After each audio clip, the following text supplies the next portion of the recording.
বন্ধুরা, আমরা দেখতে চলেছি Bollywood movie upon the magic roads. কাহিনীর শুরুতে আমরা একটি আলোর রশ্মি দেখতে পাই, যেটা একটা জমিনের উপর দিয়ে ঘুরছিল। পরের দিন সকালে আমরা ওই জমির মালিককে দেখতে পাই। ওই লোকটি তার 3টি ছেলেকে ডেকে বলছিল তাদের ফসল জন্য কিসে নষ্ট করে দিয়েছে। ফসল নষ্ট করার কারণে সে তার ছোট ছেলে জনকে ডেকে নেয়। আসলে জনকে সবাই বলদ ভাবতো, এই জন্য জনকে ফসলের পাহারা দেওয়ার জন্য জমিতে রেখে যায়। আর জন তাদের কুড়ে ঘরে এসে রাতে পাহারা দেয়। জন যখন তাদের ফসল পাহারা দিচ্ছিল তখন সে একটি ঘোড়া দেখতে পায়। ঘোড়াটি ছিল সাদা রঙের এবং অনেক লম্বা, সোজা দাঁড়িয়েছিল তার সামনের দিকে। সে এটা দেখে অনেক ভয় পেয়ে যায়। জন সেই ঘোড়াটিকে ধরার জন্য তাদের কুড়ে ঘরের উপরে গিয়ে একটি রশি ছুঁড়ে মারে। এরপর ঘোড়াটি দৌড়াতে শুরু করে দেয় এবং জন সেই দড়ি শক্ত করে ধরে রাখে। জন তার পিছে দড়ি ধরে ঝুলতে ঝুলতে যায়। ঘোড়াটি দৌড়াতে দৌড়াতে গিয়ে হঠাৎ করে একটি কূপের মধ্যে পড়ে যায়। তখন জন এটা দেখে অনেক কষ্ট পায়, কিন্তু তারপর সে একটি বুদ্ধি খাটিয়ে সেই ঘোড়ার রশি একটি চাক্করের সঙ্গে বেঁধে দেয়। এই রশি বাঁধার পরে চক্কর ঘোরাতে ঘোরাতে ঘোড়াটিকে উদ্ধার করে নিয়ে আসে। ঘোড়াটি কুয়া থেকে ওঠার পরে অনেক দুর্বল হয়ে পড়ে যায়। জন এটা থেকে অনেক কষ্ট পেয়ে বলে, যাও, আমি তোমাকে ছেড়ে দিলাম, কিন্তু তোমাকে আমার কাছে ওয়াদা করতে হবে তুমি আর কখনো আমাদের ফসল নষ্ট করবে না। তারপর ঘোড়াটি তার কথা রেখে ওখান থেকে চলে আসে। পরের দিন জন যখন ঘুম থেকে উঠে তখন দেখে তার সামনে কে যেন অনেক সুন্দর দুটা ঘোড়া বেঁধে রেখেছে। আর এখানে একটি ছোট ঘোড়াও ছিল, যেটা ছিল ওই সাদা লম্বা ঘোড়াটার বাচ্চা। আসলে জন যে ঘোড়াটাকে কুয়া থেকে বাঁচিয়েছিল সেই ঘোড়াটার বাচ্চা এটা।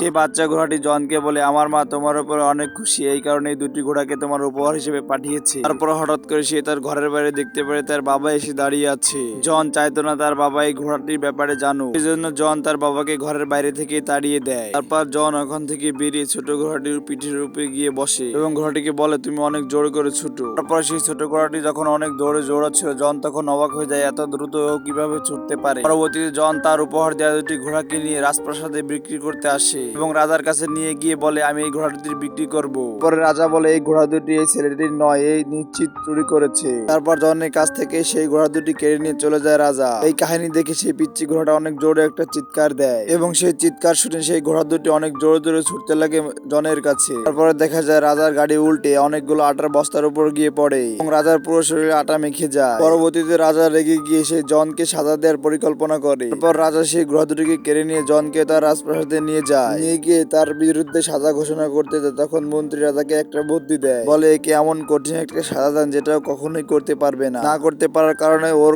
যাবজ্জীবন কারাদণ্ড হবে। তারপরে জনকে রাজা ডেকে বলে, অনেক দূরে একটি আগুনের পাখি আছে, তার থেকে একটি পাখা ছিঁড়ে নিয়ে আসবে। তারপর দেখা যায় জন তার ছোট্ট ঘোড়াটিকে নিয়ে সেই আগুনের পাখি খোঁজার জন্য বেরিয়ে যায়। তার পথ থেকে তারা কিছু ফল নিয়ে নেয়, যেটা খেলে আগুনের পাখিটি অজ্ঞান হয়ে যাবে। এই ফলগুলো নিয়ে তারা রাতের বেলা একটি কুয়ার পিছনে লুকিয়ে থাকে। আসলে এই পুকুরের মধ্যে আগুনের পাখি থাকতো, যে রাতের বেলায় বাহিরে আসতো। তারপর দেখা যায় জন তার ফলগুলো জমিনের উপরে ছড়িয়ে দেয় এবং সেই আগুনের পাখিটি সেই কুয়া থেকে বেরিয়ে আসে এবং সেই ফলগুলো দেখতে পায়, খেয়ে সাথে সাথে অজ্ঞান হয়ে যায়। জন তারপরে তার একটি পাখা ছিঁড়তে যায়, তখন তার জ্ঞান ফিরে আসে এবং জনকে সে পাখিটি ধাওয়া করতে লাগে। এটি এমন ভাবে তারা করছিল যেন জনকে ধরতে পারলেই মেরে ফেলবে। তারপর জন তার হাতে থাকা একটি ফল দিয়ে পাখিটিকে খাইয়ে অজ্ঞান করে দেয়। তারপর জন সেই পাখিটিকে বেঁধে নিয়ে রাতের বেলায় ঘুমিয়ে পড়ে। সকালে উঠে দেখে পাখিটি অনেক কান্না করছে। তারপর জন এইগুলো দেখে অনেক কষ্ট পায় এবং জন সেই পাখিটিকে বাধা খেটে মুক্ত করে দেয়। পাখিটি মুক্ত হয়ে আকাশের দিকে উড়তে শুরু করে দেয় এবং জনকে একটি পাখা উপহার হিসেবে দিয়ে যায়। তারপর জন সেই পাখাটি পেয়ে অনেক খুশি হয় এবং সে রাজ্যে ফিরে আসে। রাজ্যে ফিরে গিয়ে সে রাজাকে সেই পাখাটি দেখায় এবং পাখির সঙ্গে অনেক ঘটনা তাকে খুলে বলে, কিন্তু সে পাখাটি তখন জ্বলছিল না, এজন্য রাজা বিশ্বাস করে না যে জন আসলে এই কাজটি করেছে। পরবর্তীতে জনকে মৃত্যুদণ্ড দেওয়া হয় সাজা স্বরূপ। তারপর ওখানে সে আগুনে পাখিটা চলে আসে এবং সবাই বিশ্বাস করে জনের বলা কথা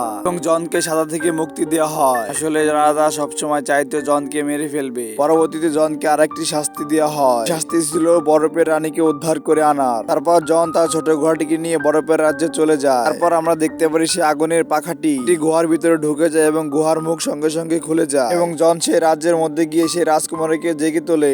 রাজকুমারী জনকে দেখে ওখান থেকে লাভ দেয়। জন ও ভয় না পেয়ে রাজকুমারীর সঙ্গে সঙ্গে লাভ দেয় এবং সেই পিচ্চি ঘোড়াটি তাদের দুজনকে বাঁচিয়ে নেয়। তারপর জন একটি রাত জঙ্গলে কাটিয়ে পরের দিন সকালে রাজ্যে ফিরে যায়। এখন রাজা ওই বরফ রানীকে দেখে অনেক খুশি হয়। সে মনে মনে ভাবে, আমি এই রানীকে বিয়ে করতে চাই। পরবর্তীতে রাজা সেই রানীকে বিয়ের প্রস্তাব দেয় এবং রানী বলে, আপনি যদি আমার দাদির আংটি একটি মাছের থেকে উদ্ধার করে দিতে পারেন তাহলে আমি আমি আপনাকে বিয়ে করবো। তারপর সেই মাছের পেটের ভিতর থেকে আংটি উদ্ধার করার কাজও জনকে দেওয়া হয় এবং জন তার ছোট্ট ঘোড়াটিকে নিয়ে চলে যায় একটি বিশাল সমুদ্রের মধ্যে গিয়ে দেখে বিশাল একটি মাছ শিকল দিয়ে বাঁধা রয়েছে। এই মাছটি অনেক কান্না করছিল। জন বলে, তোমাকে এভাবে বেঁধে রেখেছে কারা? সেই মাছটি জনকে বলে, আমি একটি জাহাজ গিলে ফেলেছিলাম এবং সেই জাহাজের ক্যাপ্টেনরা আমাকে সেই শিকল দিয়ে বেঁধে রেখেছে। জন তার কাছে সবকিছু ক্লিয়ারলি শুনে নেয় কিভাবে তাকে উদ্ধার করা যাবে এবং জন সেই পিচ্চি ঘোড়ার সাহায্যে মাছকে বেঁধে রাখা সকল শিকলকে কেটে দেয়। শিকলগুলো কেটে দিয়ে মাছটিকে শিকল বাঁধা মুক্ত করে। মাছটি একটি কাঁকড়ার মাধ্যমে জনের খুঁজতে আসা আংটি সেই কাঁকড়ার মাধ্যমে দেয় এবং জন ওটা নিয়ে সেই বরফের রানীর কাছে যায়। রাজকুমারী আংটিটি দেখে অনেক খুশি হয়। জন এবং বরফের রানী যখন কথা বলছিল, তারপর রাজা সেখানে চলে আসে এবং সেই ঘোড়াটিকে দেখে রাজা সেই ঘোড়াটিকে গুলি করে মেরে ফেলে। তারপর রাজা জনের উপরে মিথ্যা সাজা দেয় যে ও রাজকুমারীকে কিডন্যাপ করতে চেয়েছিল। পরবর্তীতে রাজা সেই জনকে সাজা দেওয়ার প্ল্যান করে। জনকে সাজা দেওয়ার জন্য বড় বড় তিনটা পাত্রের মধ্যে তিন ধরনের জিনিস রাখে। একটাতে রাখে গরম পানি, একটাতে রাখে গরম দুধ এবং একটাতে রাখে গরম তেল। তারপর রাজা তাকে প্রথম পাত্রের মধ্যে ঢেলে ফেলে দেয় এবং সে বরফের রানী তার জাদুর আংটিটি পাত্রের মধ্যে ফেলে দেয় এবং জন সেই প্রথম পাত্র থেকে বেঁচে যায়। তারপর সে ওখান থেকে উড়ে গিয়ে আর একটা পাত্রের মধ্যে গিয়ে পড়ে। পরে সবাই ভাবতে লাগে সে পাত্রের মধ্যে পড়ে মারা গেছে। তখন ওখান সেই